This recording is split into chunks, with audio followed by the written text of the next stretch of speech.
നമുക്ക് എന്തെങ്കിലും connection problem വരുവാണെങ്കിൽ നമുക്കിതിൽ റീസെറ്റ് ചെയ്യാനുള്ളൊരു ഓപ്ഷൻ വരുന്നുണ്ട്. അതിന് നമുക്ക് ഈ ക്യാമറയുടെ താഴെയായിട്ട് ഇങ്ങനെ ഒരു ഹോളുണ്ട്. ചില ക്യാമറയ്ക്ക് സ്വിച്ച് ഉണ്ടാവുക. ഈ റീസെറ്റിൻ്റെ ഹോളിൻ്റെ ഉള്ളിൽ ഒരു സ്വിച്ച് വരുന്നുണ്ട്. അത് നമ്മൾ പിന്നായിട്ട് പ്രസ് ചെയ്ത് പിടിക്കുകയാണെങ്കിൽ ഏകദേശം ഇത്രയൊക്കെ ഉള്ളിലേക്ക് പോകേണ്ട ആവശ്യമുള്ളൂ. സ്വിച്ച് പോലെ ഉണ്ട്. അത് പ്രസ് ചെയ്ത് കൊടുക്കുകയാണെങ്കിൽ റീസെറ്റ് കംപ്ലീറ്റഡ് എന്ന് പറഞ്ഞിട്ട് വരും.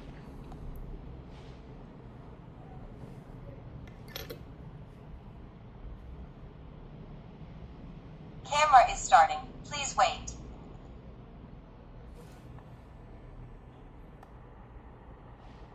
Bluetooth is ready.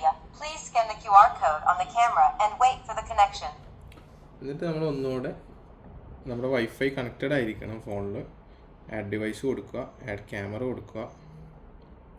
അതിന് നമ്മുടെ ക്യാമറയുടെ ബാക്കിലുള്ള QR കോഡ് നിങ്ങൾക്ക് സ്കാൻ ചെയ്യാനുള്ള ഓപ്ഷൻ വരും.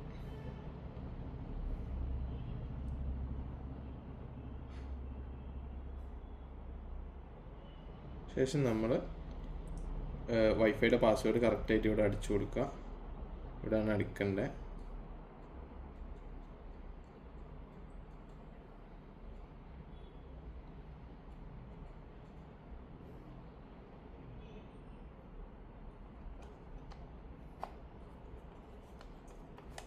Received configuration information.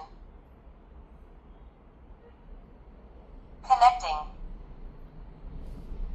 Network connected.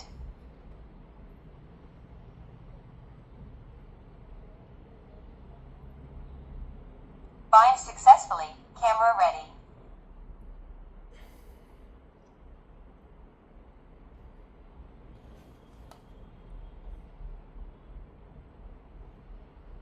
നമ്മൾ കണക്ഷൻ ഇഷ്യൂ ഉള്ളതുകൊണ്ട് റീസെറ്റ് ചെയ്ത് ഒന്നുകൂടെ മാറ്റി കണക്റ്റ് ആക്കിയിട്ടുണ്ട്. നമ്മുടെ ഇത് വന്നിട്ടുണ്ട്.